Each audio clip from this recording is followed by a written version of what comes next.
രാജ്യത്ത് ഏകീകൃത civil code നടപ്പാക്കാൻ സമയമായെന്ന സുപ്രീം കോടതിയുടെ പരാമർശം. ചീഫ് ജസ്റ്റിസ് അധ്യക്ഷനായ ബെഞ്ചിന്റെ ഭാഗത്തു നിന്നാണ് സുപ്രധാനമായ പരാമർശം ഉണ്ടായിരിക്കുന്നത്. ഏകീകൃത സിവിൽ കോഡ് നടപ്പിലാക്കുന്നത് സംബന്ധിച്ച് പാർലമെന്റ് പരിഗണിക്കട്ടെ എന്നും കോടതി പരാമർശിച്ചു. 1937 ശരിയത്ത് നിയമത്തിലെ വ്യവസ്ഥകളെ ചോദ്യം ചെയ്തുള്ള കേസ് പരിഗണിക്കുന്നതിനിടയിലാണ് ചീഫ് ജസ്റ്റിസിന്റെ ഭാഗത്തുനിന്ന് ഈ പരാമർശം ഉണ്ടായിരിക്കുന്നത്. മുസ്ലിം സ്ത്രീകൾക്ക് വിവേചനം സൃഷ്ടിക്കുന്ന ശരീഅത്ത് നിയമത്തിന്റെ വ്യവസ്ഥകൾ ചോദ്യം ചെയ്തുകൊണ്ടുള്ള ഹർജിയായിരുന്നു സുപ്രീം കോടതിയുടെ പരിഗണനയ്ക്കായി ഇന്ന് വന്നത്.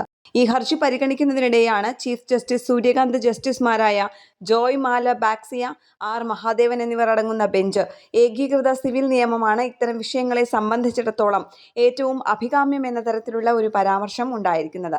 ഓരോ മതവുമായി ബന്ധപ്പെട്ട വ്യക്തി നിയമങ്ങളെക്കാളും മെച്ചപ്പെട്ടത് ഒരു ഏകീകൃത സിവിൽ നിയമമാണെന്ന പരാമർശമായിരുന്നു ചീഫ് ജസ്റ്റിസിന്റെ ഭാഗത്തു നിന്നുണ്ടായത്. പക്ഷേ ഹർജിക്കാരൻ മുന്നോട്ട് വെച്ച ശരിയത്ത് നിയമത്തിലെ വ്യവസ്ഥകൾ റദ്ദാക്കണമെന്ന ആവശ്യം അംഗീകരിക്കാൻ കോടതി തയ്യാറായില്ല.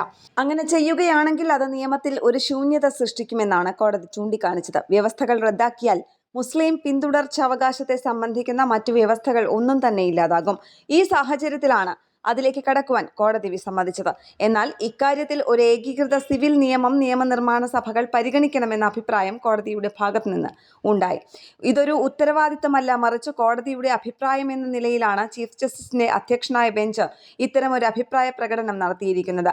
രാജ്യത്ത് ഏകീകൃത സിവിൽ നിയമം കൊണ്ടുവരണമെന്ന് ശക്തമായി വാദിക്കുന്ന BJP നയിക്കുന്ന സർക്കാരാണ് രാജ്യം ഭരിക്കുന്നത്.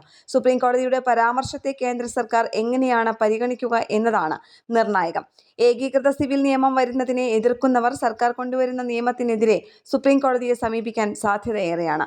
ഈ സാഹചര്യത്തിലാണ് ചീഫ് ജസ്റ്റിസ് തന്നെ അധ്യക്ഷനായ ബെഞ്ച് ഏകീകൃത സിവിൽ നിയമത്തിനെ അനുകൂലിച്ച് അഭിപ്രായം പ്രകടിപ്പിച്ചിരിക്കുന്നത് എന്നതാണ് ശ്രദ്ധേയം. ഉത്തരവില്ലാത്തതിനാൽ സുപ്രീം കോടതിയുടെ അഭിപ്രായങ്ങൾ നടപ്പാക്കാൻ ബാധ്യസ്ഥതയുമില്ല. നാഷണൽ ഡെസ്ക്, കേരള പ്രണാമം.